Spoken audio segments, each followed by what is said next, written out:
Hey folks, welcome back to the channel and another episode of Match Review with Mordecai, where I break down stages, talk tactics, and point out mistakes to help you get better at cowboy action.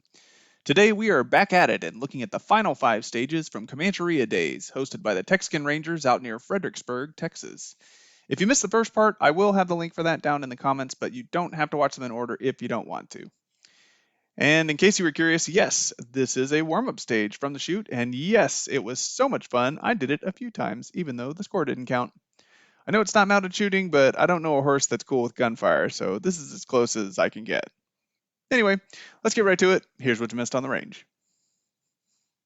Okay, so we are back in the saddle and starting on stage 6, where we have pistols holstered, rifle staged at one of the rifle positions, and shotgun staged anywhere. The order is shooter's choice, rifle not last, and the starting position is at gun of choice with hands at Texas surrender. Or if you're starting with a shotgun, you can have one hand on your shells. At the beep, sweep the 2 inside targets, then triple tap 1 outside target, then sweep the inside targets again and triple tap the other outside target. And of course, knock down shotgun targets in any order. Okay, so this doesn't sound too bad. Let's see how it went. They stole my guns! Stand by!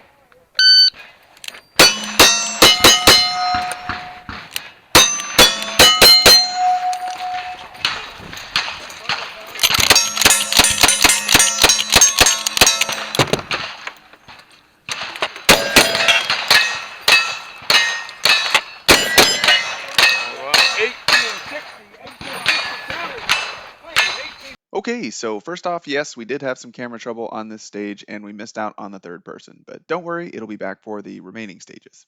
Anyway, pretty strong start. As you can see, the pattern breaks out into 2 1 1 3 sweeps, so even though it sounds a little wonky on paper, it wasn't super difficult to keep track of. And if you watched part 1, this was a real nice break from all the head scratchers on the first day.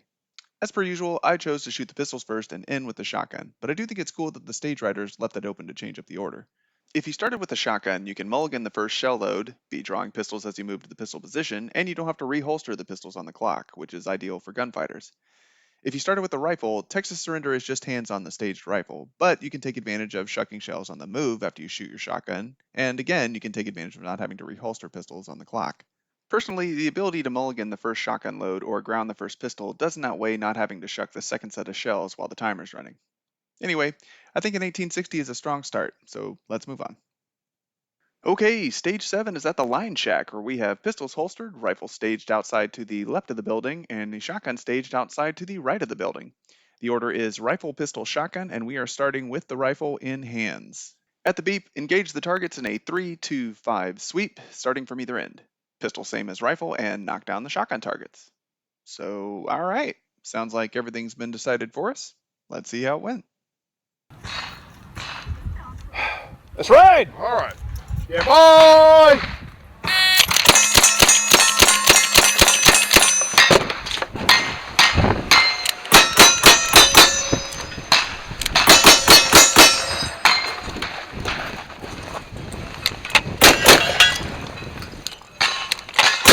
Hold down. 1673 and 3. Alright, that was great.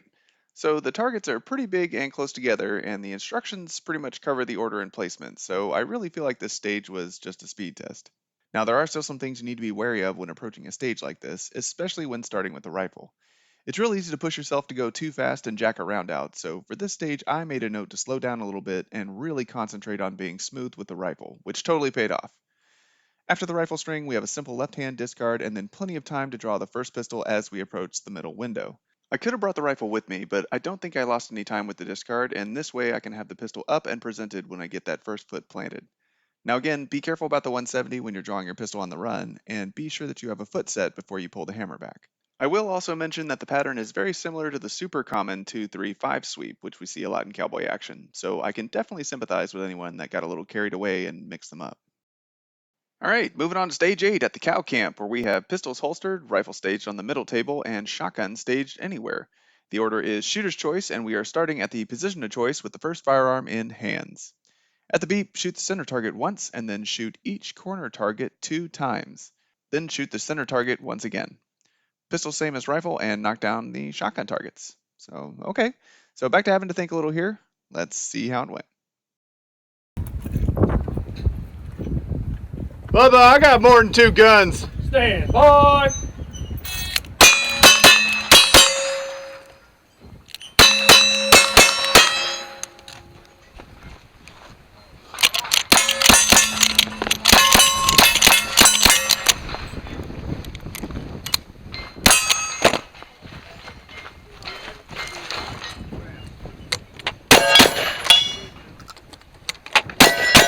'23, '72, clean, clean, clean. Okay, nothing like a little light cardio, eh? I don't get to start with the pistol in hands very often, so that was kind of neat. If I was doing this again, I might actually have started with the shotgun. The main purpose of starting with the pistols is to make the shotgun last and to keep from having to shuck the last pair of shot shells on the clock. But in this situation, I could have brought it with me on the way to the rifle, and there's plenty of time to shuck on the run. I would have been moving to my strong side, so that would help with shucking, and I can start picking up the rifle as I drop the shotgun next to it, which is a super efficient transition. Then I have a left-hand discard for the rifle as I turn to the pistols, and when I get finished with the first pistol, I can ground it rather than going back to leather. Anyway, as far as the target order, I did consider going counterclockwise from that bottom left target, but the horizontal distance between targets is pretty big compared to the vertical distance, and I was still going to have one downward transition to get back to the center target. So I decided that a clockwise motion was better for minimizing movement. Ideally, you always want to start on the bottom target and move upwards so the target you're transitioning to is not covered by your arm or the barrel. But there wasn't a way to avoid it that made sense in this situation. Anyway, I definitely had some mistakes on this stage, but I guess it wouldn't be interesting if I did it all perfectly. Let's move on. Alrighty, stage 9 is at the outhouse, where we have pistols holstered, rifle staged on the middle table, and shotgun staged anywhere. The order is shooter's choice, rifle not last, and we are starting at the position of choice with the first gun in hands. At the beep, put 2 rounds each on one pair of targets, 3 rounds each on one pair of targets, and 5 rounds each on one pair of targets. Then knock down the shotgun targets from the 2 shotgun positions. Alright, that looks like fun. Let's see how it went. Shoot 'em up, Scout. Stand by.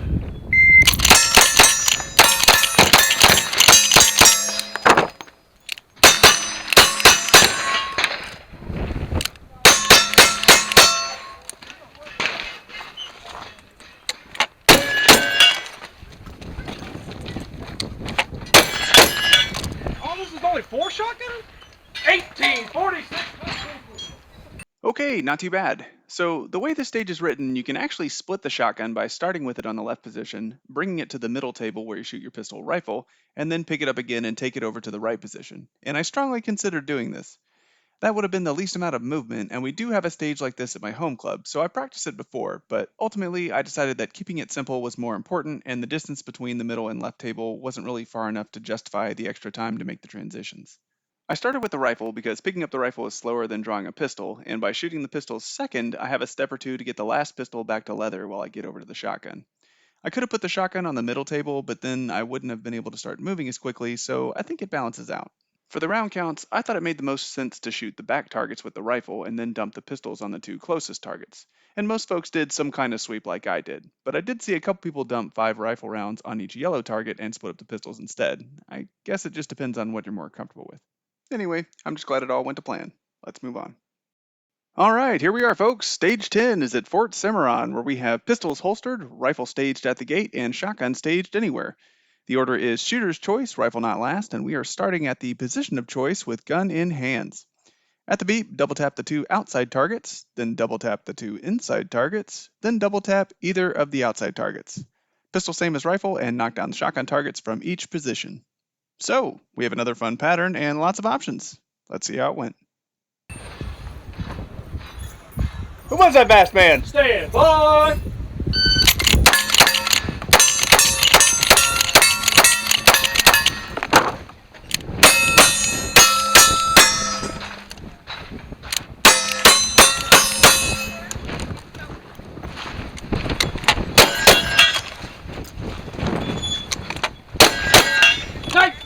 '1922, clean, clean, clean. Alright, so if you've been keeping track, that was my clean match. Woohoo! Anyway, here again we had the opportunity to split the shotgun, which I did not take. I basically approached this stage the same way that I did the last one, starting with the rifle, moving on to the pistols, and then ending with the shotgun. You might also have noticed that I slowed it down a bit, just to make sure I was solid on each target. The truth is, I'm a sucker for shiny things, and I did not have a clean match pin from this club yet, so I wanted to make sure I got one. For the pattern, I wanted to start on the far right target, so I just had one big swing to the left, and then everything else was a transition to the right. It worked out great for my rifle, but then I ended up doing it backwards on the pistols. Fortunately, that didn't trip me up too much, and I didn't get lost or anything while switching pistols. For the shotgun, I did have to take a step back to make sure the muzzle was clear of the window, but because we did the first pair in the left window, I'm turned to my strong side, so I have a solid shuck and load as I'm running to the last position. Overall, a 1922 is still a respectable time, and it was a huge relief to finish clean. So, at the end of the day, I managed to pull off 10 stages in 183.64 seconds, which I think is pretty solid. I finished at the top of the Wrangler class, which is the age based open category, and fourth place overall. There's a pretty decent spread between me and first place, so I definitely still have some work to do, but this is still a big improvement to where I was last year, and that's what's most important to me. Overall, I really enjoyed this shoot. I thought the patterns were different without being too hard to understand, and there were lots of shooter's choice to allow for flexibility. The targets had a great mix of size and distance, and even the placement and colors seemed to be well thought out. There were a few stages that weren't covered, but aside from that, they really do have several nice areas built out, and I was never worried about a prop failure or anything like that. I will definitely keep the shoot on my calendar, and if you can make it, I think you'll have a great time. Big thanks again to my dad for holding the camera. You did a great job, and I really appreciate the support. If you enjoyed this video and want more, be sure to check out the rest of my match review videos or drop me a comment if you have thoughts or questions. And hit the like and subscribe button to help me out and get notifications when new videos drop. Thanks for stopping by, and I'll see y'all on the range.